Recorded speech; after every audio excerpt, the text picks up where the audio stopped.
2 महीने से कहाँ पे गायब हो गई थी? मैं मेरा न्यू बिजनेस सेटअप कर रही थी। अरे वाह, नया बिजनेस बताओ उसके बारे में थोड़ा। अरे अभी तो सिर्फ आइडिया फाइनलाइज हुआ, अभी तो इम्प्लीमेंटेशन और एग्जीक्यूशन बाकी है। तो इम्प्लीमेंट कर दे, प्रॉब्लम कहाँ पे आ रही है? अरे लोन लेने पे बैंक कोलैटरल मांगता है और वर्किंग कैपिटल के लिए जो फंड्स चाहिए उस पे इंटरेस्ट रेट भी बहुत हाई है। चल मैं तेरे को बिना कोलैटरल के लोन दिलाता हूँ। वो कैसे?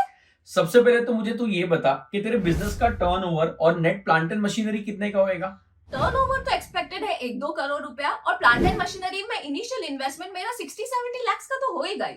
तो सबसे पहले तो तू अपने कंपनी को एमएसएमई एक्ट में रजिस्टर करवा। एमएसएमई वो क्या होता है? एमएसएमई मतलब micro small and medium enterprise. अगर तेरे बिजनेस का turnover and investment in plant and machinery prescribe limit से नीचे होता है तो तू अपने बिजनेस को या तो माइक्रो या तो स्मॉल या तो मीडियम एंटरप्राइज में क्लासिफाई कर सकती है। बट एमएसएमई में रजिस्ट्रेशन करवाने का फायदा क्या है? एक तो बैंक से बिना कोलैटरल का लोन मिल जाएगा, ओवरड्राफ्ट पे भी इंटरेस्ट रेट कम है, पेटेंट रजिस्ट्रेशन और आईएसओ सर्टिफिकेट पे भी रेट सब्सिडाइज्ड है, और तो और बायर से टाइमली पेमेंट मिले इसके लिए भी गवर्नमेंट ने प्रोविजंस किए हैं। इतना ही नहीं, गवर्नमेंट ने एमएसएमई की मदद के लिए बहुत सारी स्कीम्स भी लॉन्च की है, जैसे कि एमएसएमई समाधान, मुद्रा scheme, stand up India scheme etcetera. But government MSME को इतना सपोर्ट क्यों कर रही है? क्यों नहीं, एमएसएमई का इंडिया के जीडीपी में अराउंड 30% कंट्रीब्यूशन है, एक्सपोर्ट में अराउंड 50% कंट्रीब्यूशन है, और तो और एमएसएमई अराउंड 11 करोड़ लोगों को एम्प्लॉय भी करता है, और गवर्नमेंट को एक्सपेक्टेशन है कि ये शेयर्स फ्यूचर में बढ़ेगा।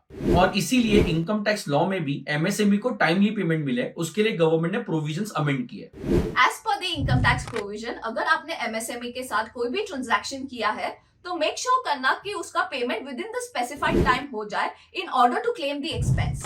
स्पेसिफाइड डेट सिंपली मींस जो आपने एग्रीमेंट में डेट स्पेसिफाई की है वो डेट से पहले आपको पेमेंट करना है। ऐसे तो मैं अपने अग्रीमेंट में 90 डेज स्पेसिफाई कर दूं तो? नहीं, आप एग्रीमेंट में डेट 45 डेज से ज्यादा स्पेसिफाई नहीं कर सकते।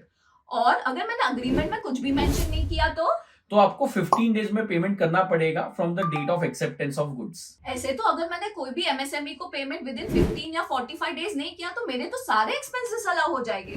नहीं, सिर्फ वही एक्सपेंस डिसअलाउड होंगे जो 31 मार्च को आउटस्टैंडिंग थे और जिसका पेमेंट आपने स्पेसिफाइड टाइम में नहीं किया है।